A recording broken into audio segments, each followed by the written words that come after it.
Alexandrina Victoria, born the 24th of May 1819, was Queen of the United Kingdom of Great Britain and Ireland from the 20th of June 1837 until her death in 1901. Her reign of 63 years and 216 days, which was longer than any of her predecessors, is known as the Victorian Era. It was a period of industrial, political, scientific, and military change within the United Kingdom, and was marked by a great expansion of the British Empire. In 1876, the British Parliament voted to grant her the additional title of Empress of India. Victoria was the daughter of Prince Edward, Duke of Kent and Strathearn, the fourth son of King George III, and Princess Victoria of Saxe-Coburg-Saalfeld. After the deaths of her father and grandfather in 1820, she was raised under close supervision by her mother and her controller, John Conroy. She inherited the throne aged 18 after her father's three elder brothers died without surviving legitimate issue. Victoria, a constitutional monarch, attempted privately to influence government policy and ministerial appointments. Publicly, she became a national icon who was identified with strict standards of personal morality. At birth, Victoria was fifth in the line of succession after the four eldest sons of George III, George, Prince Regent, later George IV, Frederick, Duke of York, William, Duke of Clarence, later William IV, and Victoria's father, Edward, Duke of Kent. Victoria was then third in line to the throne after Frederick and William. She was fourth in line while William's second daughter, Princess Elizabeth, lived from the 10th of December 1820 to the 4th of March 1821. Prince Frederick died in 1827, followed by George IV in 1830. Their next surviving brother succeeded to the throne as William IV, and Victoria became heir presumptive. Victoria turned 18 on the 24th of May 1837, and less than a month later, on the 20th of June 1837, William IV died at the age of 71, and Victoria became Queen of the United Kingdom. Since 1714, Britain had shared a monarch with Hanover in Germany, but under Salic law, women were excluded from the Hanoverian succession. While Victoria inherited the British throne, her father's unpopular younger brother, Ernest Augustus, Duke of Cumberland, became King of Hanover. He was Victoria's heir presumptive until she had a child. Her coronation took place on the 28th of June 1838 at Westminster Abbey. Over 400,000 visitors came to London for the celebrations. She became the first sovereign to take up residence at Buckingham Palace and inherited the revenues of the duchies of Lancaster and Cornwall, as well as being granted a civil list allowance of £385,000 per year. Financially prudent, she paid off her father's debts. At the time of Victoria's accession, the government was led by the Whig Prime Minister Lord Melbourne. He at once became a powerful influence on the politically inexperienced monarch, who relied on him for advice. Though Victoria was now queen, as an unmarried young woman she was required by social convention to live with her mother. Victoria married her first cousin Prince Albert of Saxe-Coburg and Gotha. They were married on the 10th of February 1840, in the Chapel Royal of St. James's Palace, London. Albert became an important political advisor as well as the Queen's companion, replacing Melbourne as the dominant influential figure in the first half of her life. Victoria's mother was evicted from the palace, to Ingestre House in Belgrave Square. During Victoria's first pregnancy in 1840, in the first few months of the marriage, 18-year-old Edward Oxford attempted to assassinate her while she was riding in a carriage with Prince Albert on her way to visit her mother. Oxford fired twice, but either both bullets missed or, as he later claimed, the guns had no shot. He was tried for high treason, found not guilty by reason of insanity, committed to an insane asylum indefinitely, and later sent to live in Australia. Her daughter, also named Victoria, was born on the 21st of November 1840. The Queen hated being pregnant, viewed breastfeeding with disgust, and thought newborn babies were ugly. Over the following 17 years, she and Albert had a further 8 children: Albert Edward, Alice, Alfred, Helena, Louise, Arthur, Leopold and Beatrice. Internationally, Victoria took a keen interest in the improvement of relations between France and Britain.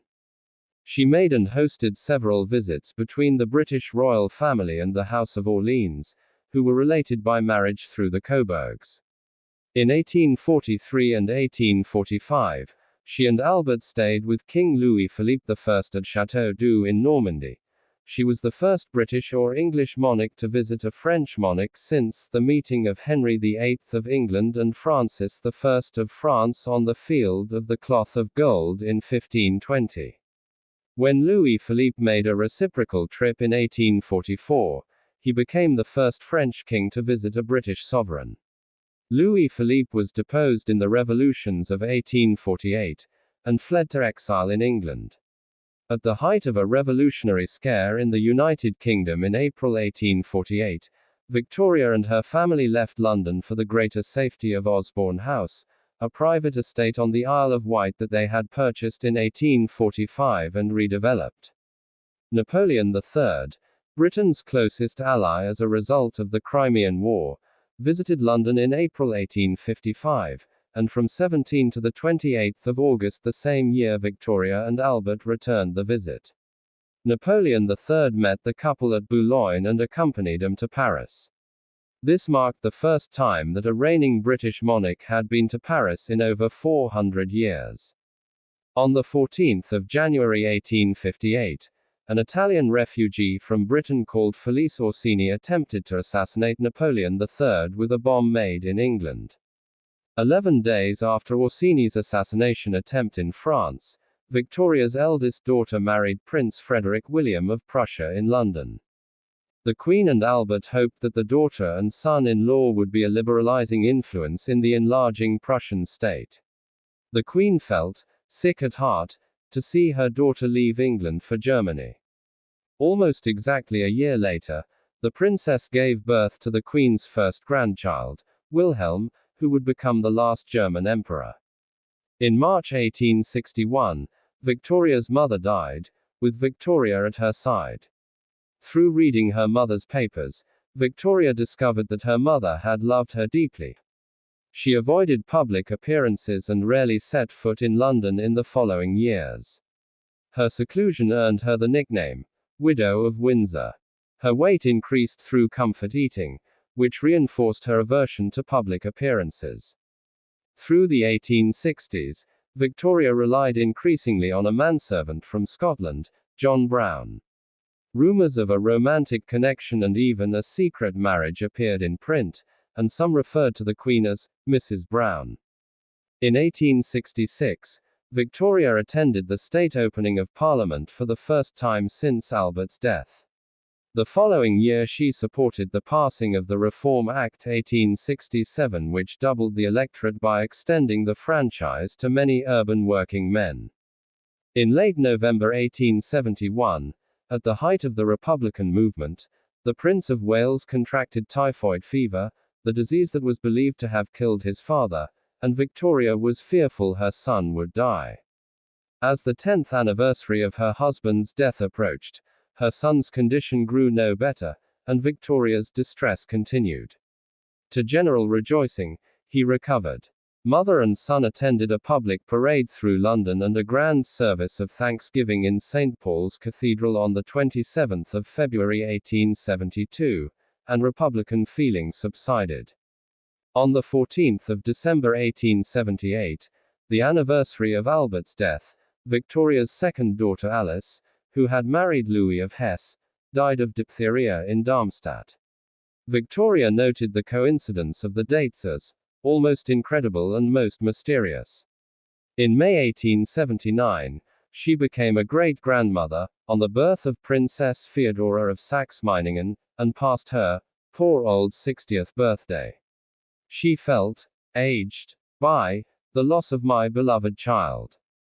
Between April 1877 and February 1878, She threatened 5 times to abdicate while pressuring Disraeli to act against Russia during the Russo-Turkish War, but her threats had no impact on the events or their conclusion with the Congress of Berlin. On the 17th of March 1883, Victoria fell down some stairs at Windsor, which left her lame until July. She never fully recovered and was plagued with rheumatism thereafter. John Brown died 10 days after her accident. On the day after the first anniversary of Brown's death, Victoria was informed by telegram that her youngest son, Leopold, had died in Cannes. "He was the dearest of my dear sons," she lamented. In 1887, the British Empire celebrated Victoria's Golden Jubilee. She marked the 50th anniversary of her accession on the 20th of June with a banquet, reigning monarch in British history. The Queen requested that any special celebrations be delayed until 1897, to coincide with her Diamond Jubilee, which was made a festival of the British Empire at the suggestion of the Colonial Secretary, Joseph Chamberlain. In July 1900, Victoria's second son, Alfred, Afy, died. "Oh God, my poor darling Afy gone too," she wrote in her journal. "It is a horrible year. Nothing but sadness and horrors of one kind and another." Following a custom she maintained throughout her widowhood, Victoria spent the Christmas of 1900 at Osborne House on the Isle of Wight. Rheumatism in her legs had rendered her disabled, and her eyesight was clouded by cataracts. Through early January, she felt weak and unwell, and by mid-January she was drowsy, dazed, and confused.